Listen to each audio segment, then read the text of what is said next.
أعوذ بالله من الشيطان الرجيم. براءة من الله ورسوله إلى الذين عاهدتم من المشركين فسيحوا في الأرض 4 أشهر واعلموا أنكم غير معجز الله وأن الله مخزي الكافرين. وأذان من الله ورسوله إلى الناس يوم الحج الأكبر أن الله بريء من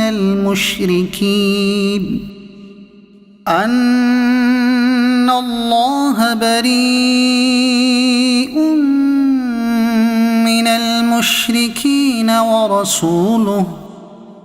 فإن تبتم فهو خير لكم وإن توليتم فاعلموا أنكم غير معجز الله وبشر الذين كفروا بعذاب أليم. إلا الذين عاهدتم من المشركين ثم لم ينقصوكم شيئا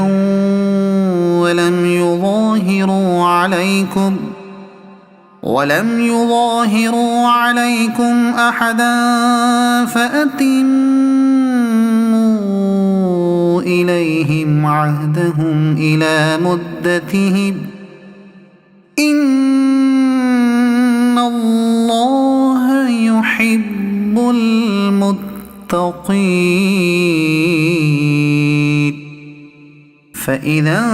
انسلخ الأشهر الحرم فاقتلوا المشركين حيث وجدتموهم وخذوهم واحصروهم واقعدوا لهم كل مرصد فإن تابوا وأقاموا الصلاة وآتوا الزكاة فخلوا سبيلهم إن الله غفور رحيم. وإن أحد من المشركين استجارك فأجره حتى يسمع كلام الله ثم أبلغه مأمنه ذلك بأنهم قوم لا يعلمون. كيف يكون للمشركين عهد عند الله وعند رسوله إلا الذين عاهدتم عند المسجد الحرام فما استقاموا لكم فاستقيموا لهم إن الله يحب المتقين. كيف وإن يظهروا عليكم لا يرقبوا فيكم إلا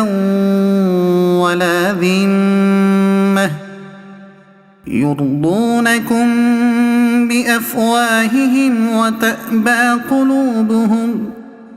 وأكثرهم فاسقون. اشتروا بآيات الله ثمنا قليلا فصدوا عن سبيله إنهم ساء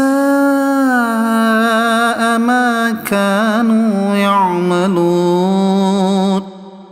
لا يرقبون في مؤمن إلا ولا ذمة وأولئك هم المعتدون. فإن تابوا وأقاموا الصلاة وآتوا الزكاة فإخوانكم في الدين ونفصل الآيات لقوم يعلمون وإن نكثوا أيمانهم من بعد عهدهم وطعنوا في دينكم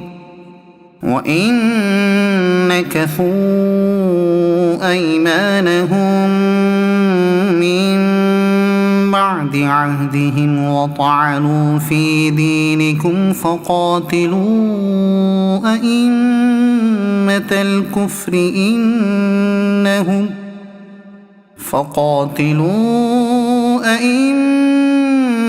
الكفر إنهم لا أيمان لهم لعلهم ينتهون ألا تقاتلون قوما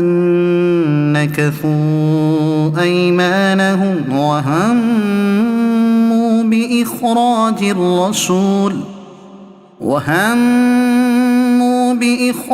الرسول وهم بدؤوكم أول مرة أتخشونهم فالله أحق أن تخشوه إن كنتم مؤمنين قاتلوهم يعذبهم الله بأيديكم ويخزهم وينصركم عليهم ويشف صدور قوم مؤمنين ويذهب غيظ قلوبهم ويتوب الله على من يشاء والله عليم حكيم أم حسبتم أن تتركوا ولما يعلم الله الذين جاهدوا منكم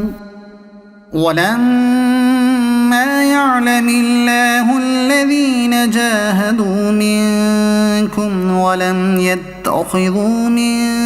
دون الله ولا رسوله ولا المؤمنين وليجة والله خبير بما تعملون ما كان للمشركين أن يعمروا مساجد الله شاهدين على أنفسهم بالكفر أولئك حبطت أعمالهم وفي النار هم خالدون إنما يعمر مساجد الله من آمن بالله واليوم الآخر وأقام الصلاة وآتى الزكاة ولم يخش إلا الله فعسى أولئك أن يكونوا من المهتدين أجعلتم سقاية الحاج وعمارة المسجد الحرام كمن آمن بالله واليوم الآخر وجاهد في سبيل الله لا يستوون عند الله والله لا يهدي القوم الظالمين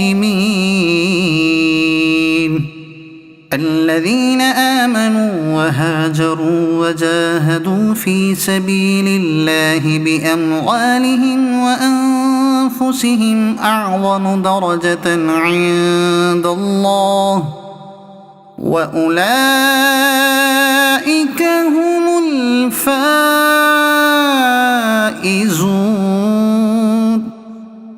يبشرهم ربهم برحمة منه ورضوان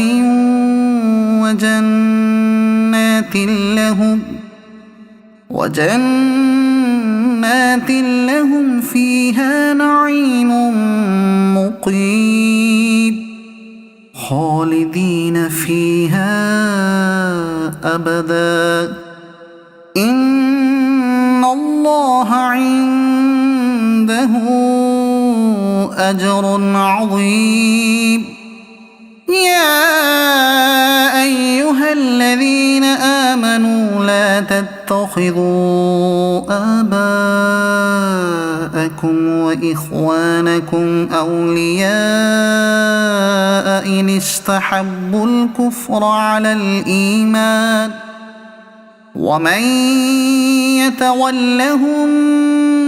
منكم فأولئك هم الظالمون. قل إن كان آباؤكم وأبناؤكم وإخوانكم وأزواجكم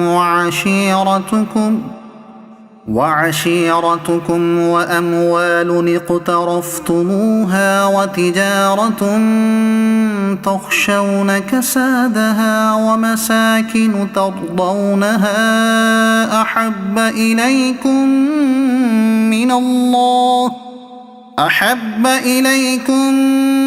من الله ورسوله وجهاد في سبيله فتربصوا حتى يأتي الله بأمره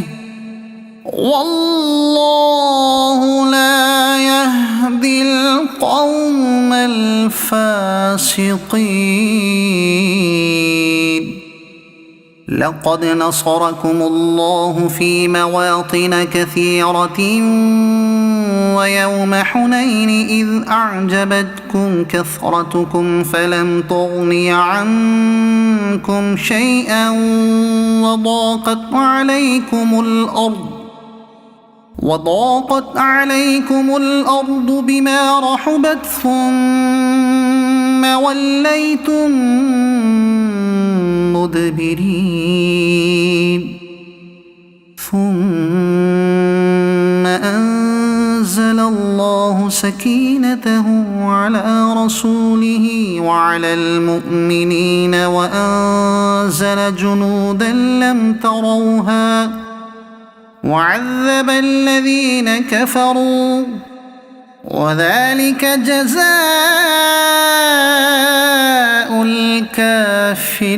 الكافرين. ثم يتوب الله من بعد ذلك على من يشاء والله غفور رحيم. يا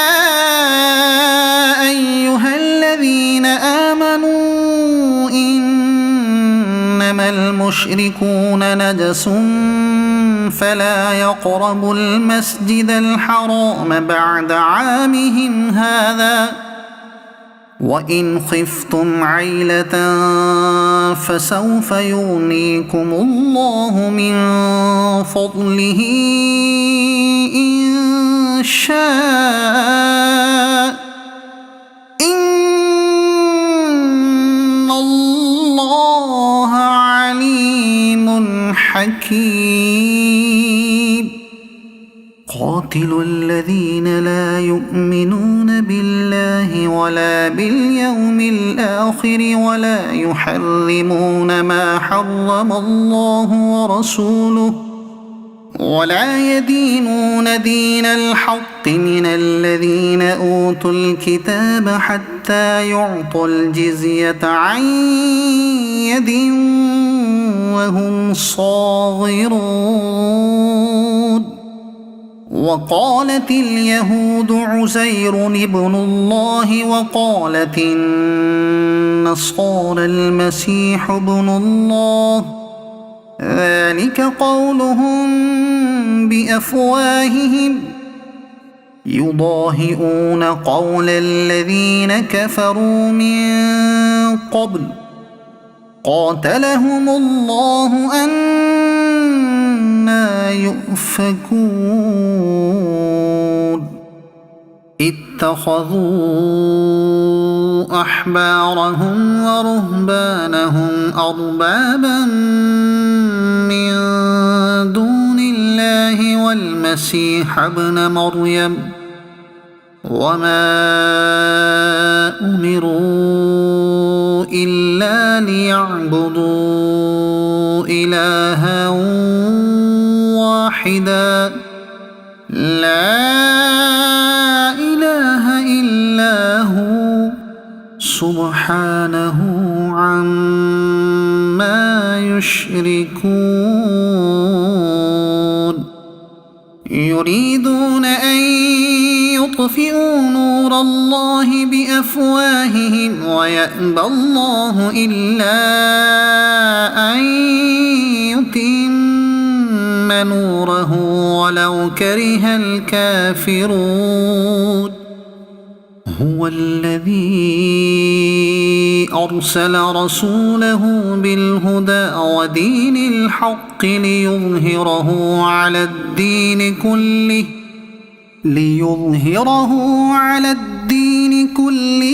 ولو كره المشركون يا أيها الذين آمنوا إن كثيرا من الأحبار والرهبان ليأكلون أموال الناس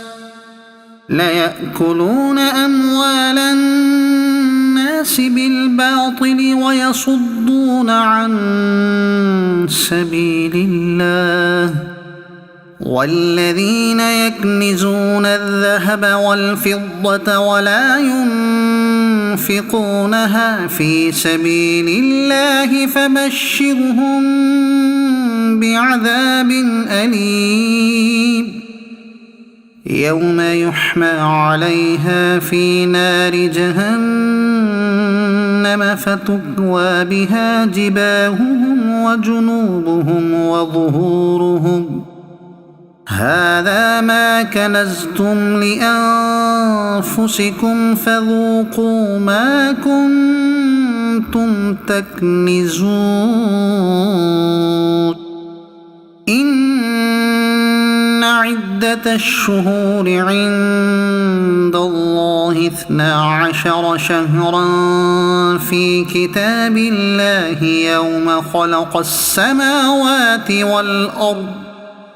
يوم خلق السماوات والأرض منها 4 حرم ذلك الدين القيم فلا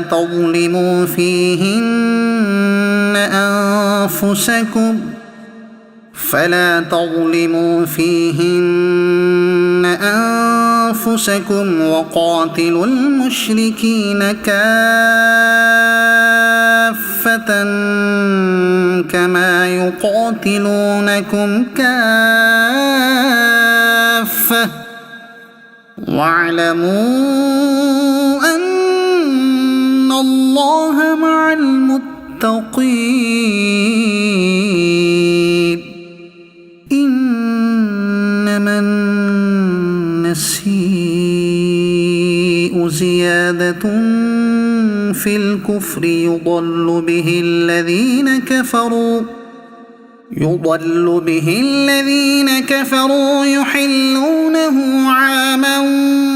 ويحرمونه عاما ليواطئوا عدة ما حرم الله فيحلوا ما حرم الله زين لهم سوء أعمالهم والله لا يهدي القوم الكافرين يا أيها الذين آمنوا ما لكم إذا قيل لكم انفروا في سبيل الله اثاقلتم إلى الأرض أرضيتم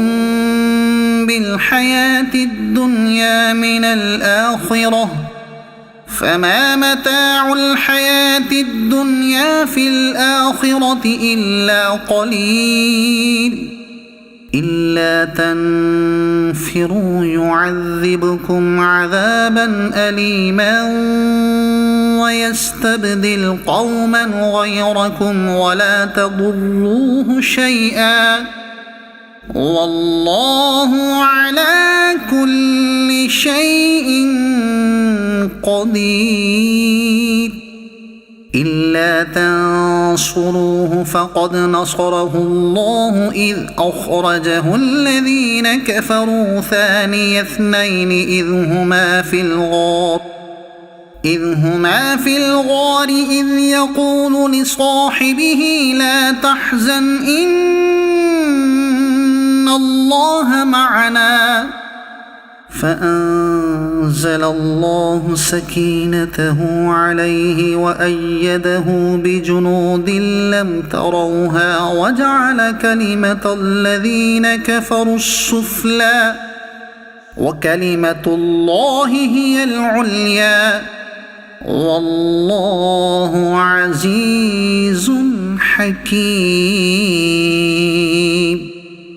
انفروا خفافا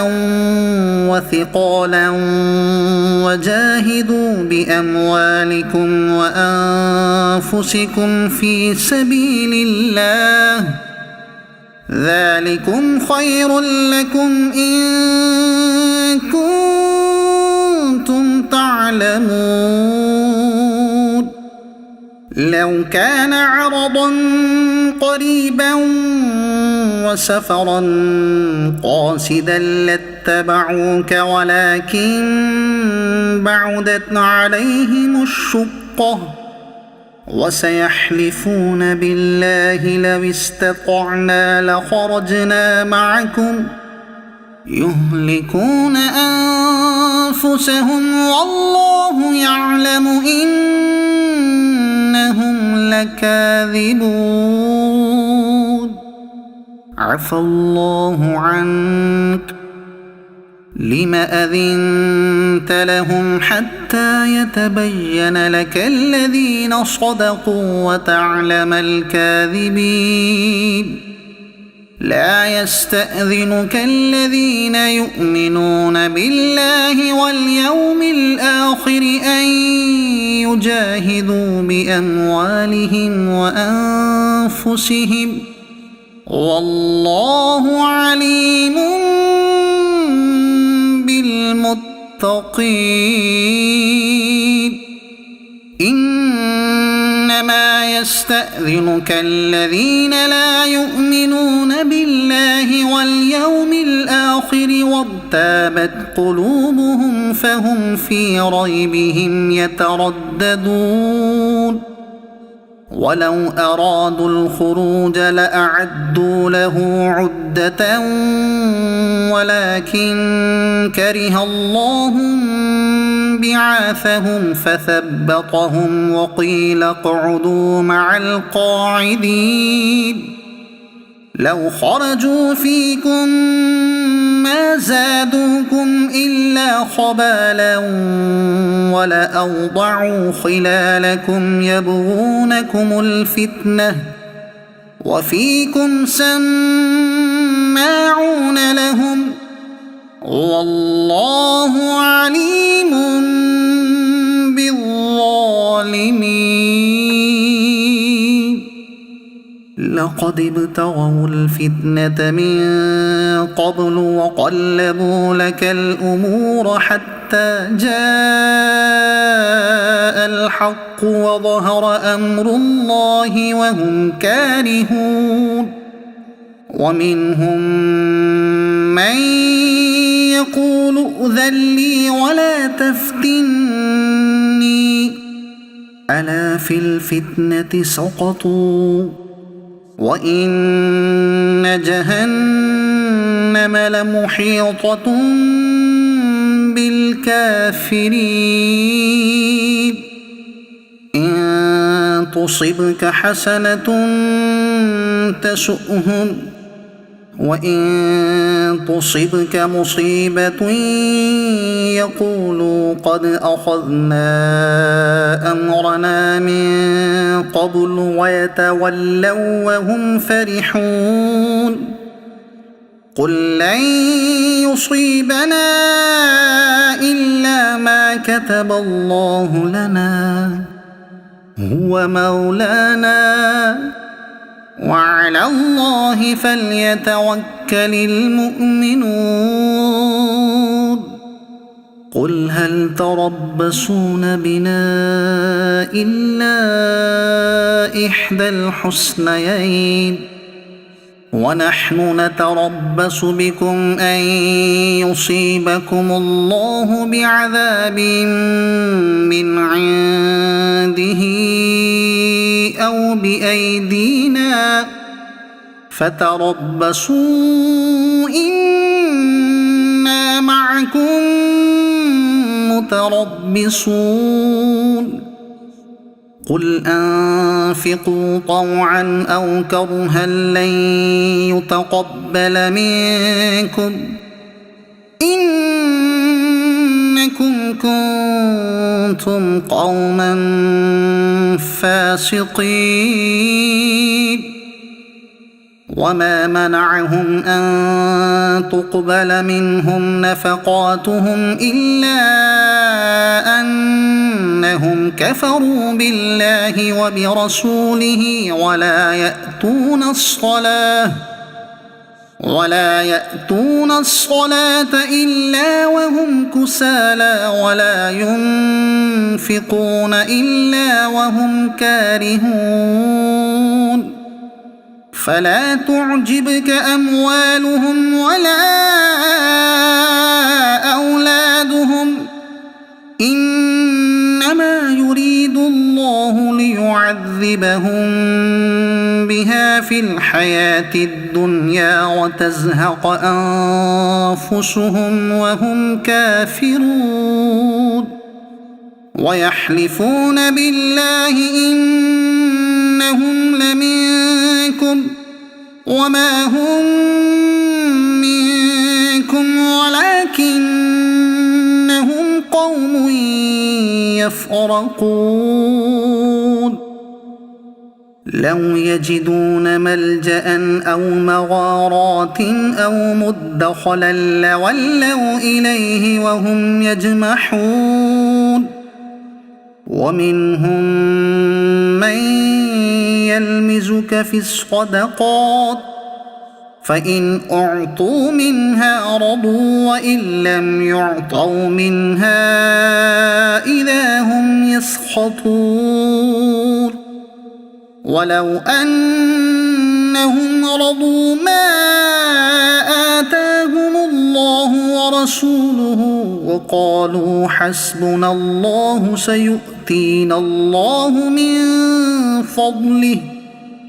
سيؤتينا الله من فضله ورسوله إنا إلى الله راغبون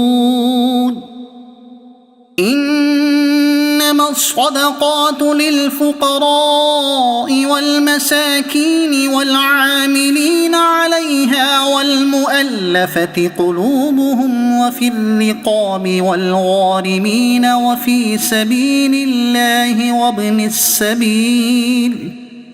فريضة من الله والله عليم حكيم ومنهم الذين يؤذون النبي ويقولون هو أذن قل أذن خير لكم يؤمن بالله ويؤمن للمؤمنين ورحمة للذين آمنوا منكم والذين يؤذون رسول الله لهم عذاب أليم يحلفون بالله لكم ليرضوكم والله ورسوله أحق أن يرضوه إن كانوا مؤمنين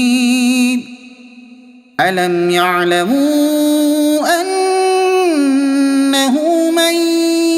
يحادد الله ورسوله فأن له نار جهنم خالدا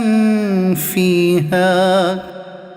ذلك الخزي العظيم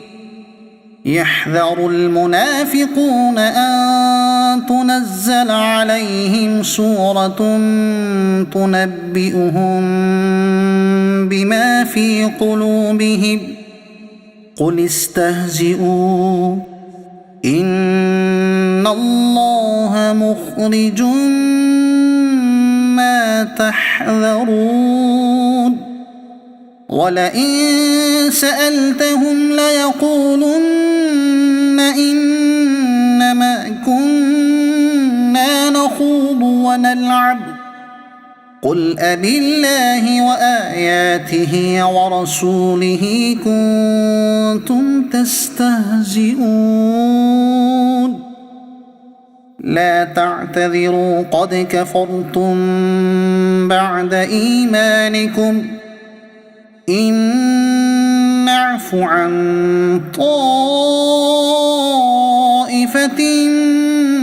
منكم نعذب طائفة بأنهم كانوا مجرمين المنافقون والمنافقات بعضهم من بعض يأمرون بالمنكر وينهون عن المعروف ويقبضون أيديهم نسوا الله فنسيهم إن المنافقين هم الفاسقون وعد الله المنافقين والمنافقات والكفار نار جهنم خالدين فيها هي حسبهم ولعنهم الله ولهم عذاب مقيم كالذين من قبلكم كانوا أشد منكم قوة وأكثر أموالا وأولادا فاستمتعوا بخلاقهم فاستمتعتم بخلاقكم كما استمتع الذين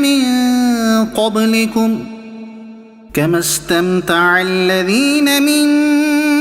قبلكم بخلاقهم وخضتم كالذي خاضوا أولئك حبطت أعمالهم في الدنيا والآخرة وأولئك هم الخاسرون ألم يأتهم نبأ الذين من قبلهم قوم نوح وعاد وثمود وقوم إبراهيم وأصحاب مدين والمؤتفكات أتتهم رسلهم بالبينات فما كان الله ليظلمهم ولكن كانوا أنفسهم يظلمون والمؤمنون والمؤمنات بعضهم أولياء بعض يأمرون بالمعروف وينهون عن المنكر ويقيمون الصلاة ويؤتون الزكاة ويطيعون الله ورسوله أولئك أولئك سيرحمهم الله إن الله عزيز حكيم. وعد الله المؤمنين والمؤمنات جنات تجري من تحتها الأنهار خالدين فيها ومساكن طيبة في جنات عدن ورضوان من الله أكبر ذلك هو الفوز العظيم. يا أيها النبي جاهد الكفار والمنافقين واغلظ عليهم ومأواهم جهنم وبئس المصير. يحلفون بالله ما قالوا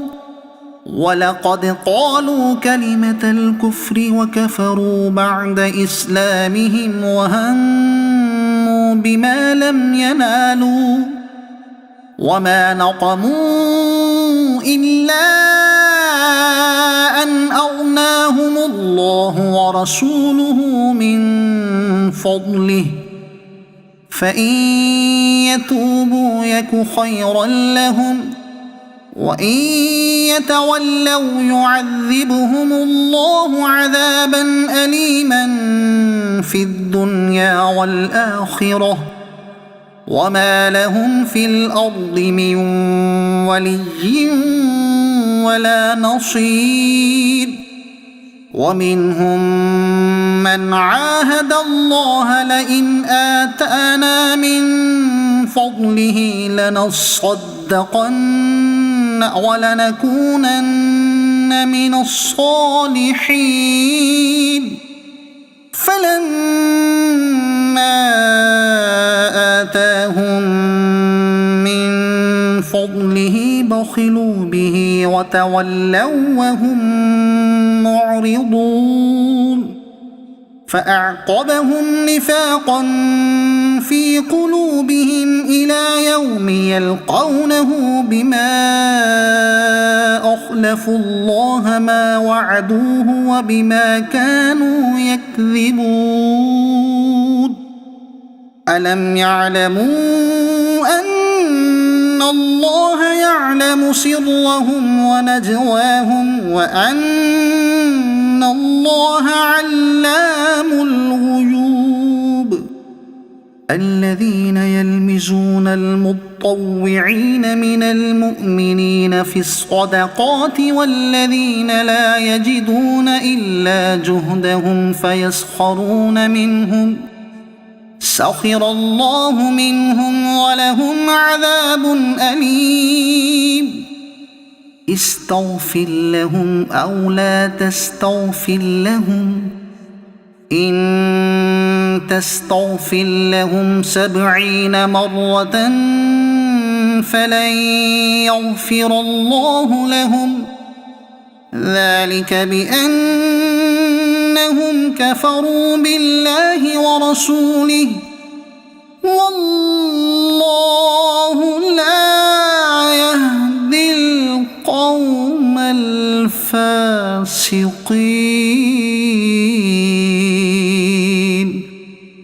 فرح المخلفون بمقعدهم خلاف رسول الله وكرهوا أن يجاهدوا بأموالهم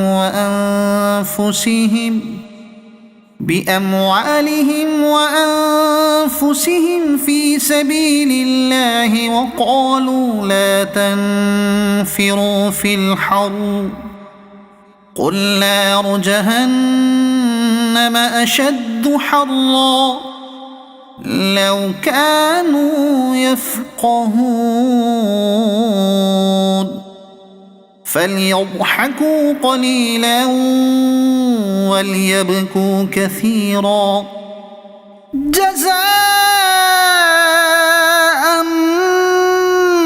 بما كانوا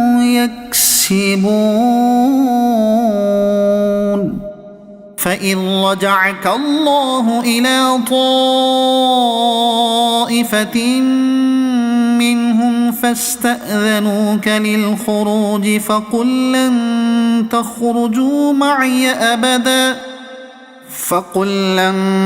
تخرجوا معي أبدا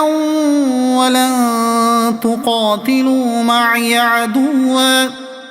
إنكم رضيتم بالقعود أول مرة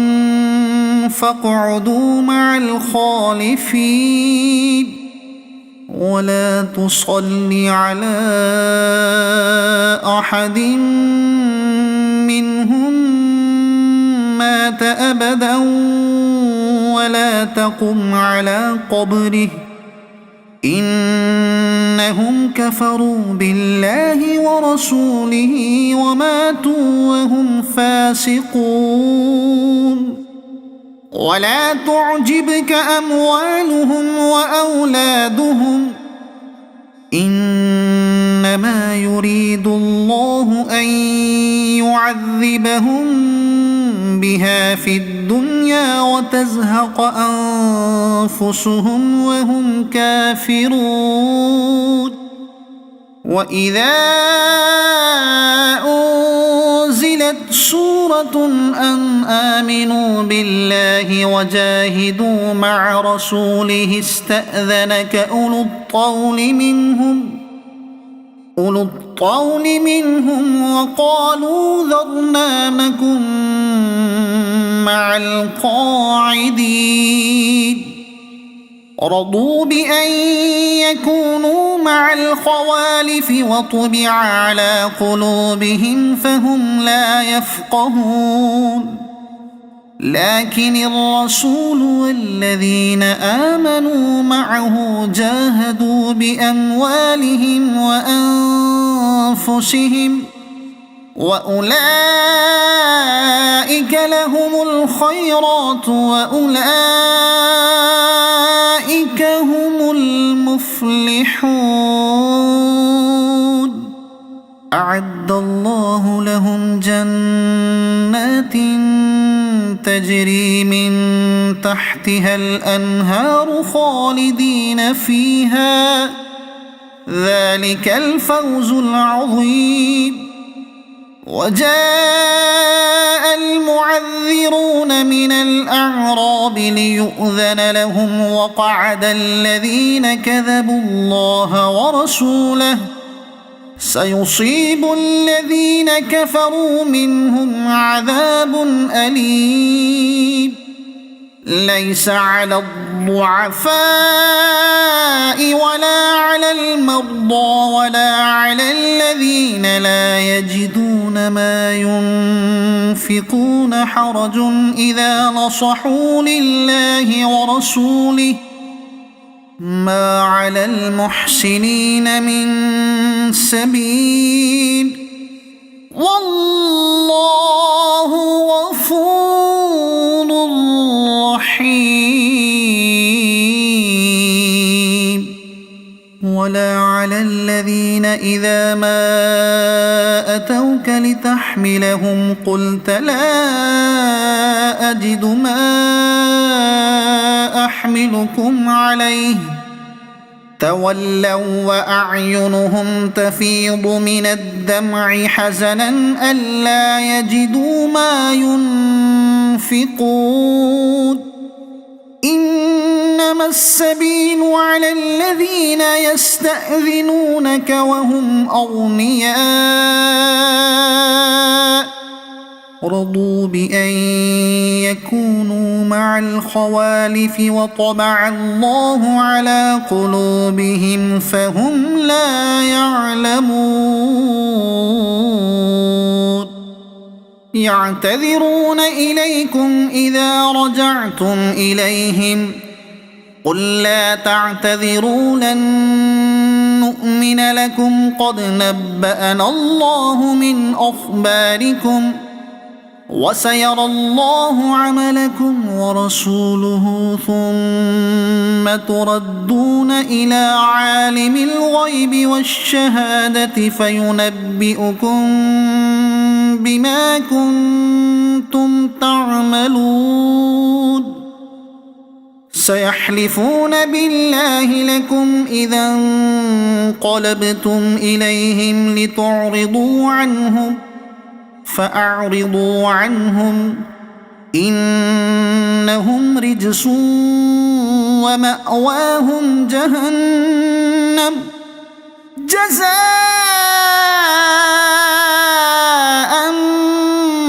بما كانوا يكسبون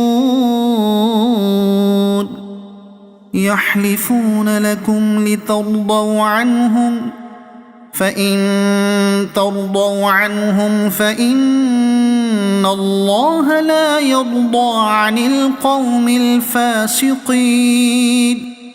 الأعراب أشد كفرا ونفاقا وأجدر ألا يعلموا حدود ما أنزل الله على رسوله والله عليم حكيم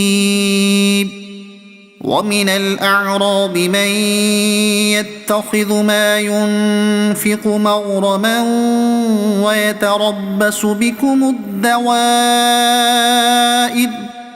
عليهم دائرة السوء والله سميع عليم ومن الأعراب من يؤمن بالله واليوم الآخر ويتخذ ما ينفق قربات عند الله وصلوات الرسول ألا إنها قربة لهم سيدخلهم الله في رحمته إن الله غفور رحيم والسابقون الأولون من المهاجرين والأنصار والذين اتبعوهم بإحسان رضي الله عنهم ورضوا عنه وأعد لهم جنات تجري تحتها الأنهار خالدين فيها أبدا ذلك الفوز العظيم وممن حولكم من الأعراب منافقون ومن أهل المدينة مرضوا على النفاق لا تعلمهم نحن نعلمهم سنعذبهم مرتين ثم يردون إلى عذاب عظيم وآخرون اعترفوا بذنوبهم خلطوا عملا صالحا وآخر سيئا عسى الله أن يتوب عليهم إن الله غفور رحيم خذ من أموالهم صدقة تطهرهم وتزكيهم بها وصل عليهم إن صلاتك سكن لهم والله سميع عليم ألم يعلموا أن الله هو يقبل التوبة عن عباده ويأخذ الصدقات وأن الله هو التواب الرحيم وقل اعملوا فسيرى الله عملكم ورسوله والمؤمنون وستردون إلى عالم الغيب والشهادة فينبئكم بما كنتم تعملون وآخرون مرجون لأمر الله إما يعذبهم وإما ما يتوب عليهم والله عليم حكيم والذين اتخذوا مسجدا ضرارا وكفرا وتفريقا بين المؤمنين وإرصادا لمن حارب الله ورسوله من قبل وليحلفن إن أردنا إلا الحسنى والله يشهد إنهم لكاذبون لا تقم فيه أبدا لمسجد أسس على التقوى من أول يوم أحق أن تقوم فيه رجال يحبون أن يتطهروا والله يحب المطهرين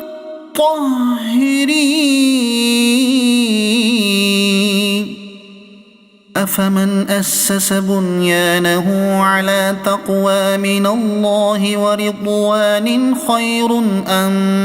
من أسس بنيانه على شفا جرف هار فانهار به في نار جهنم والله لا يهدي القوم الظالمين لا يزال بنيانهم الذي بنوا ريبة في قلوبهم إلا أن تقطع قلوبهم والله عليم حكيم إن الله اشترى من المؤمنين أنفسهم وأموالهم بأن لهم الجنة يقاتلون في سبيل الله فيقتلون ويقتلون وعدا عليه حقا في التوراة والإنجيل والقرآن ومن أوفى بعهده من الله فاستبشروا ببيعكم الذي بايعتم به وذلك هو الفوز العظيم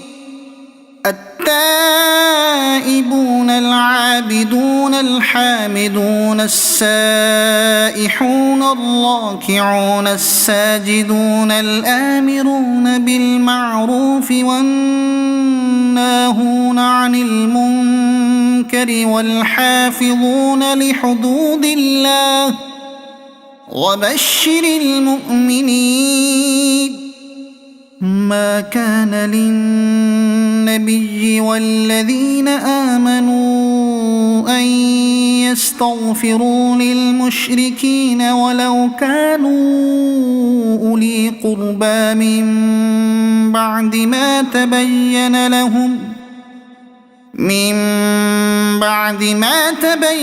لهم أنهم أصحاب الجحيم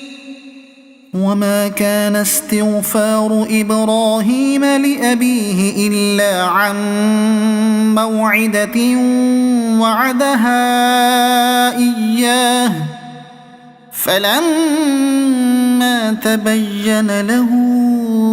أنه عدو لله تبرأ منه إن إبراهيم لأواه حليم وما كان الله ليضل قوما بعد إذ هداهم حتى يبين لهم ما يتقون إن الله بكل شيء عليم إن الله له ملك السماوات والأرض يحيي يحيي ويميت وما لكم من دون الله من ولي ولا نصير لقد تاب الله على النبي والمهاجرين والأنصار الذين اتبعوه في ساعة العسرة من بعد ما كاد يزيغ قلوب فريق منهم ثم تاب عليهم إنه بهم رءوف رحيم وعلى الثلاثة الذين خلفوا حتى إذا ضاقت عليهم الأرض بما رحبت وضاقت عليهم أنفسهم وظنوا أن لا ملجأ من الله إلا إليه ثم تاب عليهم ليتوبوا إن الله هو التواب الرحيم يا أيها الذين آمنوا اتقوا الله وكونوا مع الصادقين ما كان لأهل المدينة ومن حولهم من الأعراب أن يتخلفوا عن رسول الله ولا يرغبوا بأنفسهم عن نفسه ذلك بأنهم لا يصيبهم ظمأ ولا نصب ولا مخمصة في سبيل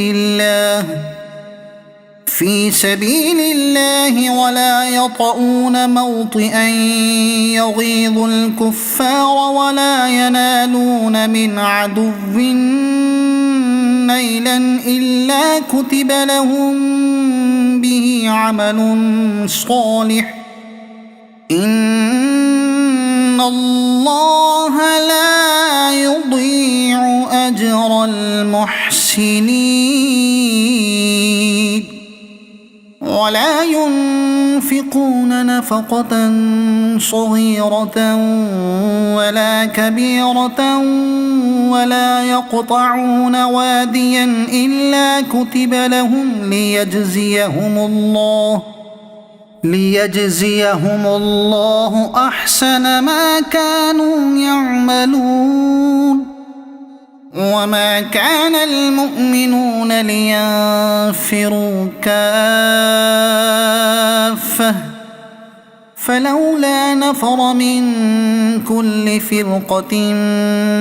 منهم طائفة ليتفقهوا في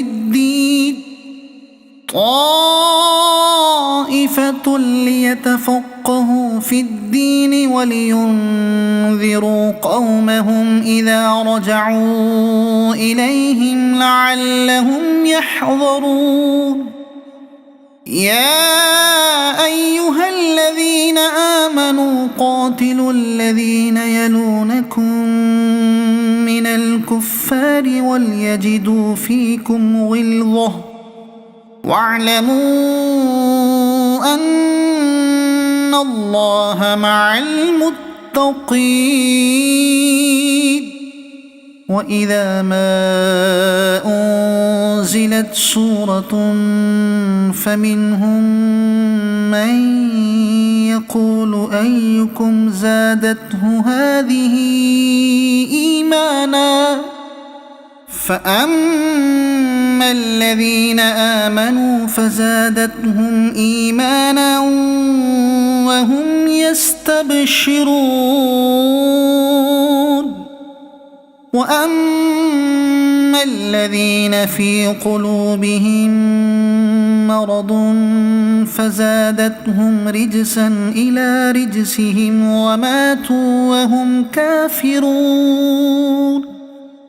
أولا يرون أنهم يفتنون في كل عام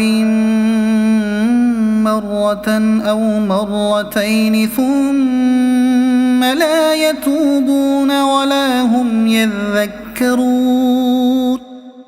وإذا ما أنزلت سورة نظر بعضهم إلى بعض هل يراكم من أحد ثم انصرفوا صرف الله قلوبهم بأنهم قوم لا يفقهون لقد جاءكم رسول من أنفسكم عزيز عليه ما عنتم حريص عليكم بالمؤمنين رؤوف رحيم فإن تولوا فقل حسبي الله لا إله إلا هو عليه توكلت وهو رب العرش العظيم